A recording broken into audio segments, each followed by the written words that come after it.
نحمده ونصلي على رسوله الكريم أما بعد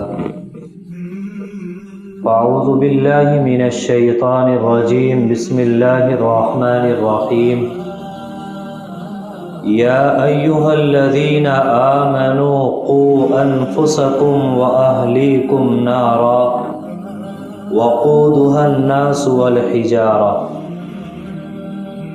وقال النبي صلى الله تعالى عليه وسلم لا يدخل الجنة جسد غذي بالحرام أو كما قال عليه الصلاة والسلام اللهم صل على سيدنا محمد وعلى آل سيدنا محمد وبارك وسلم۔ معزز سامعین اعظام اور یہاں تشریف فرما علماء کرام، ابھی آپ حضرات کے سامنے حضرت مولانا محمد عاقل صاحب دامت برکاتہم العالیہ نے بہت مختصراً جامع اور معنی انداز میں اس پروگرام کا مقصد بیان کیا ہے، اور اسی مناسبت سے قرآن کریم کی آیت کا ایک ٹکڑا میں نے آپ حضرات کے سامنے تلاوت کیا ہے۔ اس میں اللہ تبارک و تعالیٰ نے یہ فرمایا ہے کہ اے ایمان والو، اپنے آپ کو اور اپنے اہل و عیال کو جہنم کی اس آگ سے بچاؤ جس کا ایندھن انسان اور پتھر ہیں۔ قرآن کی آیت کریمہ ہمیں پیغام دے رہی ہے کہ ایک مسلمان کی ذمہ داری صرف یہ نہیں ہے کہ وہ اپنی فکر کرے اور اپنے اہل و عیال سے غافل ہو جائے، اپنے آپ کو جہنم سے بچانے کے لیے اعمال کرتا رہے اور اولاد کو جہنم کی آگ سے بچانے کی کوئی فکر نہ کرے۔ اس لیے مختصراً وہ چند اعمال جو انسان کو جہنم میں لے جانے کا ذریعہ بن جایا کرتے ہیں وہ آپ کے گوش گزار کرنا ہے۔ دیکھیے، سب سے پہلا ایسا عمل وہ کفر اور شرک ہے جو انسان کو جہنم میں لے جانے کا ذریعہ بنے گا، لیکن اگر کوئی شخص صاحب ایمان ہے، اگرچہ وہ گنہگار ہے، خواہ وہ صغیرہ گناہوں میں مبتلا رہتا ہو یا کبیرہ گناہوں میں مبتلا رہتا ہو، اس کی مغفرت و بخشش کی کوئی نہ کوئی صورت ہو سکتی ہے۔ یہ بھی ممکن ہے کہ اللہ ویسے ہی معاف فرما دے، اور یہ بھی ہو سکتا ہے کہ گناہ کی سزا دینے کے بعد پھر اس کو جنت کے اندر داخل کر دیا جائے۔ لیکن جو صاحب ایمان ہے اس کا جنت کے اندر داخلہ طے ہے۔ ایمان لے آنے کے بعد کئی طرح کی چیزیں، کئی طرح کی عبادتیں اللہ نے مسلمان پر فرض فرمائی ہے۔ مثلا سب سے زیادہ محتم بالشان عبادت نماز ہے۔ ہر مسلمان پر اس کو فرض کیا، خواہ وہ امیر ہو، غریب ہو، مسافر ہو، مقیم ہو، تندرست ہو، بیمار ہو، یہاں تک کہ فرما دیا کہ اگر آپ کھڑے ہو کر نماز نہیں پڑھ سکتے، آپ بیٹھ کر نماز پڑھیں، آپ بیٹھ کر نماز نہیں پڑھ سکتے، آپ لیٹ کر نماز پڑھیں، آپ اشارے سے نماز پڑھیں، پانی نقصان دے رہا ہے، آپ تیمم کر کے نماز پڑھیں، لیکن جب تک زندگی باقی ہے، سانس کا یہ دورہ چل رہا ہے، نماز چھوڑنے کی اجازت نہیں ہے۔ اگر قرآن کو اٹھایا جائے تو اللہ قرآن میں فرماتے ہیں کہ نماز نہ پڑھنے کی وجہ سے بہت سارے لوگوں کو جہنم کے اندر ڈال دیا جائے گا۔ اہل جنت وہ سوال کریں گے